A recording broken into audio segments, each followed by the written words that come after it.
If you've ever thought the Book of Psalms is just a nice collection of old poems and songs, well, I want you to think again. It's actually a stage for a powerful 3,000-year-old drama that's packed with conflict, desperation, and ultimately heroic rescue. So come on, let's pull back the curtain and meet the cast. You know, this raw, desperate cry, it's really at the heart of the whole story. To really understand this epic drama, we first need to meet the characters who live out this intense spiritual thirst on every single page.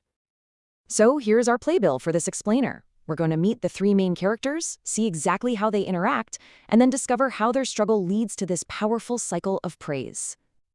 Every great story is driven by its characters, right? And the Psalms are absolutely no exception. The entire emotional landscape of the book is shaped by the push and pull between three key figures who we're about to meet.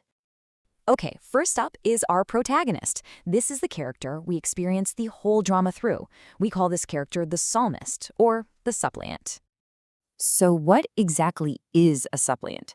Well, it's just someone who's in desperate need, and they come to a higher power, in this case God, pleading for help. Their main motivation is this deep, profound thirst for God's presence, for his intervention. It's a theme you see woven all through the Psalms, from chapter 42 to 63.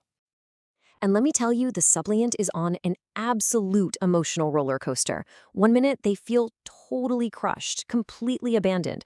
But then, in the very next breath, they're clinging to hope, often repeating a refrain to their own soul, something like, "Put your hope in God, for I will yet praise him." Of course, no drama is complete without a villain, right? So, the second character on our stage is the enemy. This is the antagonist who creates the central conflict and makes the suppliant's life so incredibly difficult. And check out how the enemy is described. These are not just some generic bad guys. Oh no. They're portrayed with these visceral, absolutely terrifying animal metaphors. We're talking ravenous lions with teeth like spears, venomous snakes, and wild dogs prowling the city. This language isn't just poetic. It's meant to make you feel the real, life-threatening danger. So what does this enemy actually do? They are actively working to bring the suppliant down.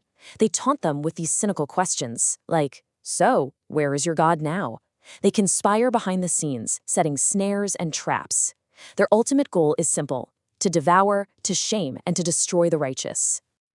So, with our protagonist in serious peril and a vicious antagonist on the attack, the stage is perfectly set for a hero to enter. And in the drama of the Psalms, that hero is the mighty divine king. Now, this is really interesting. While the New Testament often uses the metaphor of father for God, back in the Old Testament, the dominant metaphor is king. That one word, king, it just encapsulates everything: ultimate sovereignty, raw power, the authority to make covenants, and the responsibility to rule the entire universe.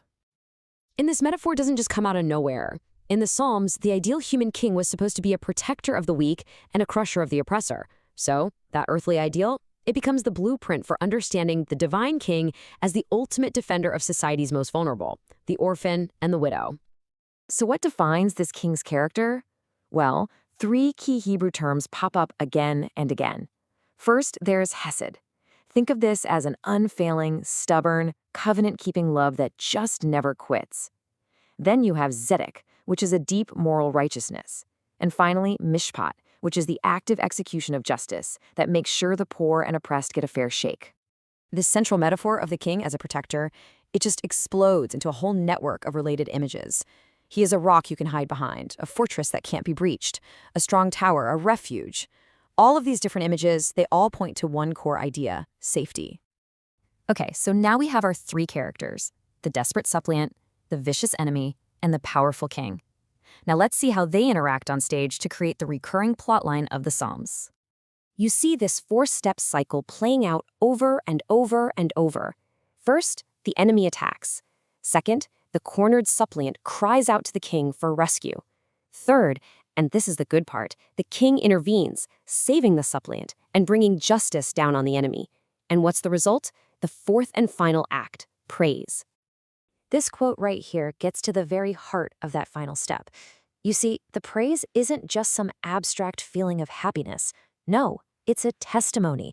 It's the suppliant, now rescued, turning to everyone around them and saying, "Hey, come and listen. Let me tell you my story. Let me tell you what the king has done for me." And this brings us to an absolutely crucial insight. Praise in the Psalms isn't born from a comfortable life. It is born directly from the experience of deliverance. Being rescued from real, tangible trouble provides the concrete, undeniable reason for the psalmist to turn back to the king and offer praise. So, this 3,000-year-old script reveals a timeless truth, that praise is often the direct result of surviving hardship, not just avoiding it. And it leaves us with a question to chew on. Where in our own lives, or in the world around us today, do we see that same pattern, where the deepest sense of gratitude and praise emerges not from ease, but from rescue?